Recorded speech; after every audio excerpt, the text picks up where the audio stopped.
Y le damos la bienvenida a Ernesto Bustamante, ex jefe del Instituto Nacional de Salud y candidato al Congreso de la República por Fuerza Popular, y va con el número 3. Bienvenido, doctor Bustamante. Buenas tardes, Karina. Muchas gracias por la invitación. Muchas gracias.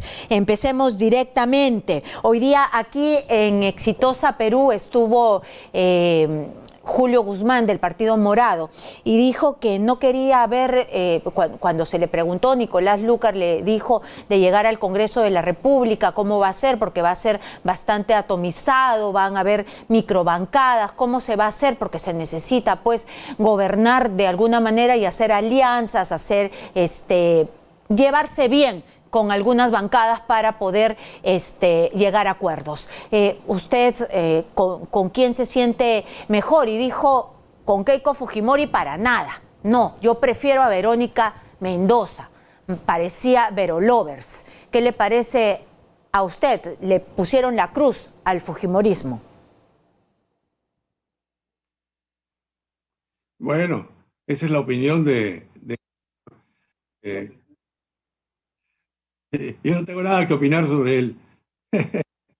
Bueno, pero... Lo único que le puedo decir, Karina, es que el próximo Congreso debe estar constituido por congresistas que sean capaces de concertar con todos, de manera que el Perú pueda salir de la crisis económica y la crisis sanitaria en la que está sumida. No es el momento para poses autoritarias o minúsculas, ¿no? Diría yo. Yo no quiero calificar la opinión de otros, solamente decir que Fuerza Popular, los congresistas que lleguen de Fuerza Popular al Congreso tendrán una posición concertadora con todos. No hay etiquetas. Muy bien, pero yo quería empezar precisamente por esa pregunta, porque ustedes traen una mochila y la mochila es bastante dura y la mochila precisamente es de la obstrucción y se vio en el Congreso pasado. ¿Cómo creer a Fuerza Popular que en el Congreso de la República van a ser conciliadores y van a hablar con todos cuando no se vio eso en el Congreso del 2016? Bueno, eso de mochilas es un tema muy relativo. En realidad, mochila, si se fija, en mis hombros no hay ninguna mochila. Y muchos de los que estamos postulando al Congreso por Fuerza Popular somos sangre nueva. Y eso dice mucho. Y la posición de nuestra lideresa, Keiko Fujimori, es precisamente una posición concertadora. Ella tiene posiciones distintas que antes. La gente evoluciona en su pensamiento. Yo rechazo el término de obstruccionismo porque era una forma de estigmatizar realmente a un Congreso que fue el del 2016 hasta el 2019, un Congreso que en realidad otorgó todo tipo de autorizaciones. Cada vez que el gobierno del señor Kuczynski solicitaba, por ejemplo, permiso para poder legislar vía decretos legislativos, todos los permisos se otorgaron. Y la gran mayoría de los decretos legislativos que hizo el gobierno del señor Kuczynski fueron aprobados por ese Congreso que usted llama obstruccionista. O bueno, usted no, pero algunos llaman obstruccionista. Lo que pasa es que, claro, hay gente que le gustaría hacer las cosas sin ningún control. Y así no es, pues, la democracia. La democracia es un sistema de pesos y contrapesos. Tiene que haber necesariamente control desde el Congreso.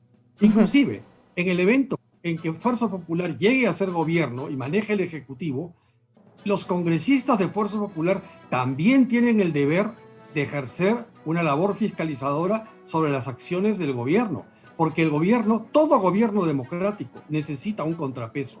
No hubo obstruccionismo. ¿Usted no cree que fueron muy confrontacional? Claro, se veía como una especie de avalancha de voluntades, pero no es así. No es así. Este es un Fuerza Popular bien constituido. Está entrando al Congreso un grupo de gente que no tiene mochila y evidentemente no tenemos por qué cargar con ninguna mochila de aquellos que la podrían tener, pero ellos no están postulando. no están postulando. Una Es otro última, partido. una última consulta de la coyuntura y de la coyuntura, digamos, Claro. de la coyuntura política, porque quiero hablar también de las cifras del Financial Times con usted. Pero usted me dice, somos sangre nueva, yo no llevo la mochila, pero usted al entrar al fujimorismo se cargó con la mochila del fujimorismo y me habla de sangre nueva, mientras que Keiko Fujimori ha revivido la figura de su padre y hasta sus anuncios dice, aquí estoy yo con Sí. mi papá y sale la voz del papá. Y además que Galarreta era, pues, va de vicepresidente y es, pues, es la aparición del Congreso del que estamos hablando. Bueno, sí, la respuesta es sí a todo, porque en realidad aquí nadie está cargando con la mochila de nadie. Es verdad que Keiko Fujimori está utilizando una relación bastante cercana con su padre. Hay muchos aspectos del gobierno de Alberto Fujimori que deben ser destacados. Gracias a su gobierno es que se derrotó la inflación, se derrotó al terrorismo. Realmente se salvó el país. Si no, habríamos tenido a Ismael Guzmán en Palacio de Gobierno. Y eso nadie lo quería. Nadie lo quería.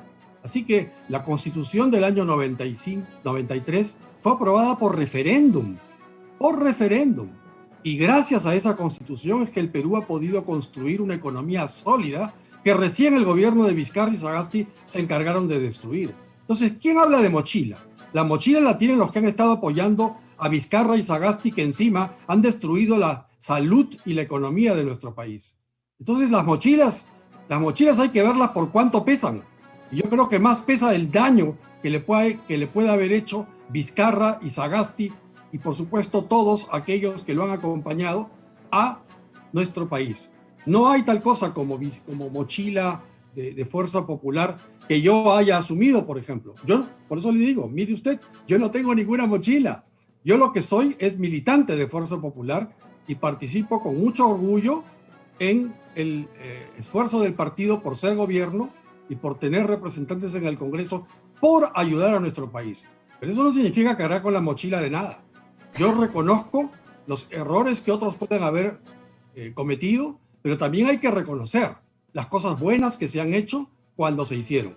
En todos los gobiernos. Alan García hizo muchas cosas buenas. Ollanta Humala también. El programa, por ejemplo, Beca 18 es excelente. Juntos. Los hospitales que construyó Alan García. Es una cosa, pero indudable. Hasta el gobierno del señor Vizcarra. Toledo hizo cosas buenas. ¿Hasta el Así gobierno que de Vizcarra? hay que conocer las cosas donde están. ¿Hasta el gobierno de Vizcarra hizo cosas buenas o nada? Nada.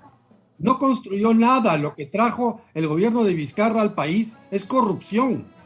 O sea, él tenía que cubrir la corrupción de su pasaje por la gobernación de Moquegua y lo que hizo fue más corrupción en el gobierno nacional. Le trajo una desgracia al país porque encima le cayó la pandemia y no la supo manejar, sino la aprovechó para corromper más la situación, para lucrar a partir de la vida de miles de peruanos que han fallecido por la ineptitud y por la avaricia de este grupo de personas que algún día va a tener que pagar por lo que ha hecho. Y me refiero a los que han apoyado al señor Vizcarra y lo siguen apoyando a través de la persistencia de gente de su equipo en el actual partido que maneja el gobierno del señor Sagasti. Claro, porque nunca se hizo o nunca quiso el presidente Sagasti decir aquí se equivocó, nunca hizo un corte, ¿no? Y eso lo va a tener que cargar, eso lo va a tener que cargar. El Financial Times ha dicho que nosotros... Él tiene una mochila, eso es cargar con una mochila, eso es cargar con una mochila. Cargó con ministros, la ministra Macetti continuó y continuaron todos sus funcionarios de confianza, tanto en el Ministerio de Salud como en el Instituto Nacional de Salud, que eran los que tenían que manejar la pandemia. Y mira el desastre en el que estamos ahora, que creo que es el tema siguiente que quiere tocar usted. Disculpe Lo que pasa, me adelante. sí, pero por realmente supuesto. es cargar una mochila. No hablemos pues de mochilas de hace 30 años. ¿Yo qué mochila tengo hace 30 años? Hablemos de la mochila que tiene todo el país desde hace un año como consecuencia de la corrupción y de la inacción Sí, e incompetencia. pero yo no le estaba, del señor Vizcarra. yo no le estaba hablando de una mochila de hace 30 años, yo le estaba hablando del Congreso de la República del 2016, precisamente porque se vieron todas estas presiones, ¿no? Estas pugnas por el poder. El Ejecutivo, el Congreso, que estaba mayoritariamente controlado por el fujimorismo. Y lo que no necesitamos es eso. Usted mismo nos ha dicho que necesitamos conciliar, hablar, paz, ¿no? Entonces, ¿qué nos garantiza concertar? Entonces, ¿qué nos garantiza que no saquen los dientes que ya nos mostró el fujimorismo antes, y no hace 30 años, sino hace un año, cuando fue cerrado el Congreso? ¿Sabe qué le garantiza eso? Precisamente el hecho de que el próximo Congreso va a ser un Congreso fragmentado anula cualquier posibilidad de excesos por parte de cualquier partido. Ningún partido va a tener una mayoría absoluta, ni siquiera aliándose con uno o con dos grupos. Va a necesitar concertar con muchos grupos partidarios, con muchas bancadas, para poder hacer obra. Entonces eso de por sí ya anula cualquier posibilidad de obstruccionismo, sin que eso signifique que yo esté aceptando que realmente hubo obstruccionismo por parte del Congreso anterior. Lo que hubo fue un ejercicio del poder que tenían poder absoluto en el Congreso. El pueblo se lo dio en el año 2016. Lo que pasa es que algunos interpretaron eso como que iba a haber abusos, y no. Cada vez que se pedía decretos legislativos o facultades extraordinarias, se daban. Cada vez que iba un nuevo gabinete, pues se le aprobaba su plan de trabajo. O sea, realmente obstruccionismo per se no había. Lo que hubo es excesos de algunos congresistas individuales que realmente le hicieron daño al Congreso, a la imagen del Congreso ante el país y a la función que debe tener un congresista en el país. Eso es, claro, eso es algo innegable. Pero como partido, como que haya sido una consigna, el tratar de obstruir, jamás. Eso sería pues totalmente antipatriota. Para pasar al tema de la pandemia, pero sí hubo malas mañas, pues los mamaniaudios, en realidad sí hubo una trama ahí extraña, incluso las reuniones de Keiko Fujimori con el expresidente de la República, Vizcarra, unas cosas que no quedaron muy claras y que después la misma Keiko Fujimori ha dicho, yo dije la verdad. Quien mintió sobre las reuniones del señor Vizcarra con la señora Keiko fue Vizcarra. O sea, Keiko lo admitió. Si se supo que había reunión fue porque Keiko lo dijo. Pero Vizcarra es el que mintió. Él miente siempre y ha mentido siempre. Entonces, y los mamaniaudios fueron parte, pues, precisamente del complot que hizo Vizcarra para llegar al poder. Traicionó a todos en su partido, en el PPK. Así que el papel allí del hecho entonces, por el fujimorismo también, porque ahí habían actores del fujimorismo. Simplemente trato de ser objetivo. Muy bien, entonces si pasamos al tema de la pandemia, yo quisiera saber desde su punto de vista como médico especialista, ¿cómo es posible que hayamos llegado a estos números brutales, terribles, y además que no hayamos podido superar nada? Es decir, ya sabemos desde hace mucho tiempo que hemos sido los peores en el manejo de la pandemia, tenemos los peores índices de mortalidad, pero desde el comienzo, desde Vizcarra y después de un año, el Financial Times saca nuevamente este ranking y seguimos siendo los peores. ¿Cómo así? ¿No se ha hecho nada? ¿Se han quedado inmóviles? Así es. La explicación, Karina, está en la corrupción. La explicación está en que desde el inicio no se hizo lo que se tenía que hacer. Por ejemplo, el detectar temprano a los infectados mediante pruebas moleculares masivas. Se compró la prueba incorrecta. ¿Por qué? Porque ahí estaba la coima, porque había corrupción. Y cuando alguien levantaba la mano y decía, disculpe, señor presidente, usted se está equivocando, lo mandaban callar o lo atacaban mediante troles y maneras de silenciar a personas que simplemente no eran del gusto del gobierno. E inclusive tenían un ejército de, entre comillas, profesionales de la salud que se dedicaban a usar falacias para destruir argumentos que eran científicamente válidos, y la realidad lo demostró. Así que es la corrupción, Karina. Precisamente de eso estamos hablando. O sea, la mochila que lleva a este momento el país, esta mochila son los errores y los muertos del señor Vizcarra del señor Zamora, de la señora Massetti y ahora del señor Sagasti. Eso es lo peor que puede estar cargando el país. ¿Qué nos estamos preocupando por disputas entre congresistas en el año 16 o en el año 4 o en el año 14? No, preocupémonos en este momento de la crisis, de la catástrofe nacional en la que está sumida el país. Y la mochila es justamente la de Vizcarra. ¿Por qué ocurrió todo eso? Porque se hizo mala gestión. Pero no porque sean tontos ni tan incapaces, porque capaces son, pero para robar. Y lo que hicieron fue hacer contratos extraordinarios con empresas chinas, con empresas oscuras nacionales, tan solo para obtener coimas. Corrupción pura y dura, eso es lo que ha habido, pero a costa de muertes. Se ha jugado con vidas humanas, no con tuercas y con tornillos. Eso tiene que acabar.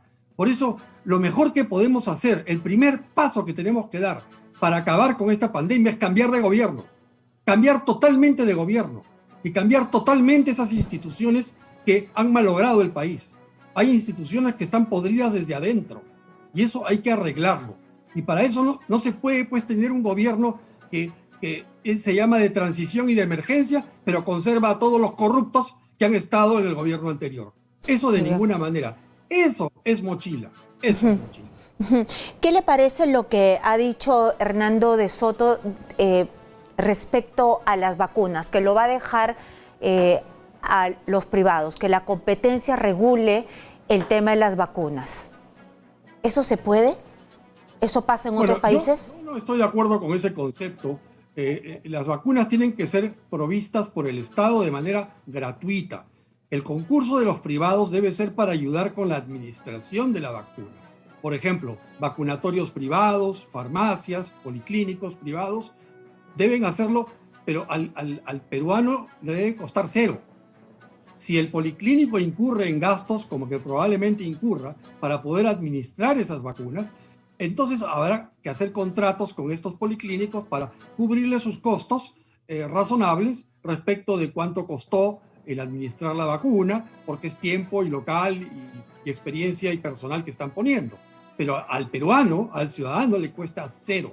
Así que yo no estoy de acuerdo con ninguna posición que signifique hacer una ecuación entre privatización de las vacunas en el sentido de que van a costarle al ciudadano y hacer que los privados apoyen. Son dos cosas totalmente diferentes. Yo no sé qué habrá querido decir el señor de Soto, quien parece que está bastante confundido desde que lo han vacunado en Estados Unidos. Yo creo que más bien él lo que debería hacer es preocuparse porque vacunen a los peruanos. Y para eso no se requiere invocar competencia entre privados. No. Lo que hay que hacer es vacunar mediante, primero que nada, el uso de un portafolio de vacunas muy amplio, pero de vacunas buenas, no de vacunas que no sirvan, no de vacunas precarias, no de vacunas que no protejan contra la infección. Hoy se sabe que las vacunas, como por ejemplo Pfizer, Moderna, las vacunas que tienen la plataforma de ARN mensajero, y no esas plataformas antiguas de virus inactivado como la, por ejemplo, de Sinopharm, esas vacunas, las vacunas modernas, realmente pueden proteger contra la infección con un 95% de eficacia, cosa que las vacunas antiguas no hacen. Doctor. Y lo que necesitamos es proteger contra la infección. Ya sé, doctor, pero no teníamos nada. No teníamos nada. Controlaremos la transmisión. Muy bien, pero no teníamos nada. No teníamos nada. No teníamos nada y yo... Pues, Karina. No teníamos nada, si no, y yo he escuchado a médicos que dicen la mejor vacuna es la que tenemos, la que está. Y si no teníamos nada... No es así, Karina. Discúlpame que discrepe, Karina, pero si no tenemos otra vacuna es por corrupción. Ya teníamos un contrato firmado con Pfizer en septiembre del año 2020 y se dejó caer el contrato por 10 millones de dosis. ¿Por qué? Porque se quería favorecer a la empresa china Sinopharm por corrupción. Entonces no es que ya pues solo porque tenemos esa vacuna nos vamos a vacunar con esta. No, hay que ir al origen. Las cosas ocurren justamente así. Por supuesto, hay que investigar, por supuesto. Más en el Perú, por estar en el Perú que si estuviéramos en Bolivia, en Paraguay o inclusive en un país africano. Eso es una vergüenza nacional. Eso es una mochila. Muy y bien. eso es lo que hay que eliminar. Muy bien, Tenemos doctor. que cambiar de gobierno, tenemos que un gobierno moderno, un gobierno patriota que se preocupe realmente de que las cosas se corrijan en el país y no de tratar de llenar sus bolsillos con dinero mal habido, que es lo que ha hecho Vizcarra y ahora está haciendo el gobierno del señor Sagasti. Doctor, muchísimas gracias por estar aquí en esta secuencia Elige Bien.